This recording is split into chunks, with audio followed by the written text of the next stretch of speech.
Hey guys, I actually rented this Vanderhall Venice off of Turo just yesterday, and I wanted to do a quick comparison because I also have my Polaris Slingshot with me today in the garage, and I wanted to share my experience. I thought this was really cool. I had come across this a couple months ago, and I knew that these were available for sale in California, and then I saw it listed on Turo. And to give you kind of some price idea, I rented this for about $99 per day, and this is located up in LA, Marina Del Rey area. And I saw that this host, who by the way is an awesome host, and I'll post his information in my description below, he lists this car for between $99 to $134 per day, which I think is super reasonable for this car.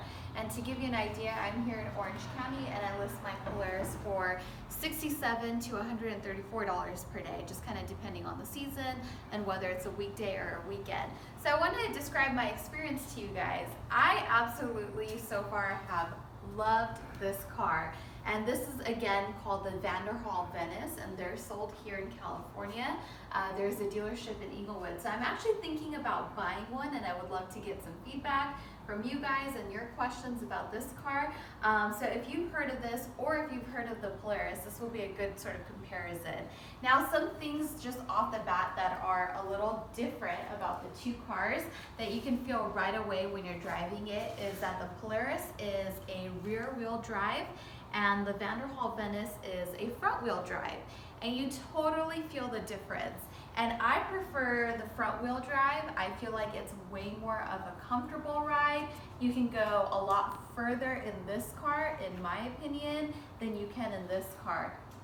With this car, being that it is a three-wheel car, or an auto cycle as they call it, and it's a rear wheel drive, the back of the back wheel is getting a lot of speed to it, and the traction is just totally different on this. So you do kind of feel it getting loose, you know, especially if you're hitting higher speeds and really kind of testing it on turns and stuff. Whereas the Vanderhall Venice, I feel like has a much more solid of a drive, and I really enjoy it, and it's smoother, I think. And so, you know, you can cruise on freeways, and it's pretty good. So to kind of give you a comparison, going to Orange County to LA, that could be about an hour drive. And I find it really rough in the Polaris, like you almost need a break after you take that drive. Whereas in the Vanderhall Venice, you know, you can easily do a trip up and down LA and you feel comfortable with it, and it's really nice. The Polaris, they come with options to have a windshield or not. This Polaris that I have does not have a windshield. Part of the reason why I didn't get a windshield on this one is because the Polaris windshields are plexiglass, and my other Polaris has the plexiglass windshield, and it gets really blurry, and I don't like that because it really affects your visibility. So this one, instead of having a windshield, I just wear a full face helmet. Whereas the Vanderhall Venice, I really like this windshield because this is actually an all glass windshield, so it's super clear. So you get the wind deflection, and you also get the clear visibility out of this. So I really like that a lot. And then of course, one of the major differences is that the Vanderhall Venice is automatic, whereas the Polaris Slingshot is stick shift. So there's definitely pros and cons to that depending on what your preference is. But especially where I live and given traffic, I much more prefer driving automatic than I do manual transmission, because you just get tired after a while, especially if you're sitting in traffic. So I love the automatic transmission in this. The other thing that I love about the Venice is that it's turbocharged, and the turbo sounds awesome. Like, I just love the noise of that turbo, and you can very clearly hear it. People can hear it, and it's funny because while in my few days of driving this car, I've had so many people come walk up to me and talk to me about it, and one of the main things they would always say is that, oh, is it turbocharged, because we can hear that. So I think it just sounds awesome all around.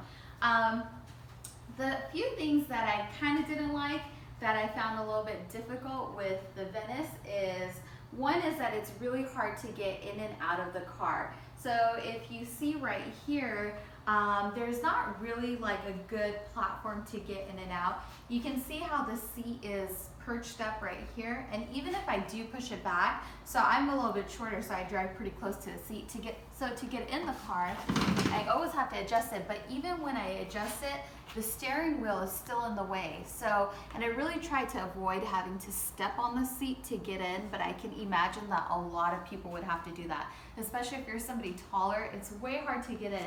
And the steering wheel barely adjusts. I mean, it's kind of really a waste. Like, this is as much as it goes right here. So you really can't even move this out of the way to get in and out of the car. So that's something that I didn't like. Another thing is, well, in comparison really quick, I'll show you with the Polaris, it's super easy to get in. Well, easier than the Vanderhall Venice. There's a clear path to get in. You have a lot of room where you can actually just step right into the car, whereas in the Vanderhall Venice, you can't do that. And then same thing, the seat adjusts, and this actually has a better steering wheel adjustment than that car does. So it has a little bit more range than the Vanderhall Venice. Aside from that, the other things that kind of stood out on this car for me was that it had a heater and it has seat warmers, which is really great for night driving or evening driving, especially when it gets cold. It has really great Bluetooth, which some Polarises come with that as well. So I really, really like those features a lot. Overall, I love the experience of the Venice compared to the Polaris because, I don't know, to me, it kind of feels like I'm sort of driving this classic roadster. It sounds awesome. You can just kind of cruise in it. It's comfortable. For two people, it is snug. So hopefully if you're taking a passenger with you, it's somebody you like because you're definitely going to be really close to them. It's automatic, and I don't know, I just really, really enjoyed this car a lot. So I'm really thinking about buying this. Whereas the Polaris, I feel like it's more sporty. It's more of a sports car type of feel, especially if you're into driving motorcycles. A lot of people who rent this from me, they ride motorcycles and they love it because just of that sports feel, that manual transmission, and kind of being able to feel the engine. They love that. Both of these cars have GM motors in it, I believe. And so they kind of have sort of the same energy output. You know, they feel sort of just as fast, both of them. So in terms of speed and how fast they go, I think they're pretty even. But those are kind of the main differences that stood out to me. But as you can see kind of from the back, they look very similar. But I definitely prefer the front wheel drive. The other thing that I noticed that is kind of a big difference is the turning radius on the two of them. The Polaris actually has a really good turning radius. You can make U-turns super easily. You can turn into parking spots really easily. The Venice actually has a really horrible turning radius. Not even just mediocre, I think it's pretty terrible. In a large intersection, you can barely clear a U-turn, which I did not really like too much about that. So I was hoping the turning radius would be better, but it's pretty terrible. So you kind of do really have to get used to being able to like navigate this thing when you're driving, especially turning into parking spots, trying to make U-turns, turning into driveways, things like that. So the turning radius could definitely be better. But aside from that, those are kind of the two major differences that I've seen, or that's the differences between these two cars. Leave me your questions and comments and your thoughts. I'm definitely thinking about picking one of these up, and you know, they're new, they're kind of cool. I think they're super comfortable. So let me know what you guys think, and I'll definitely keep you guys posted on if I pick up the Venice or not, and I'll post the information of the guy that I rented this from. Thanks guys.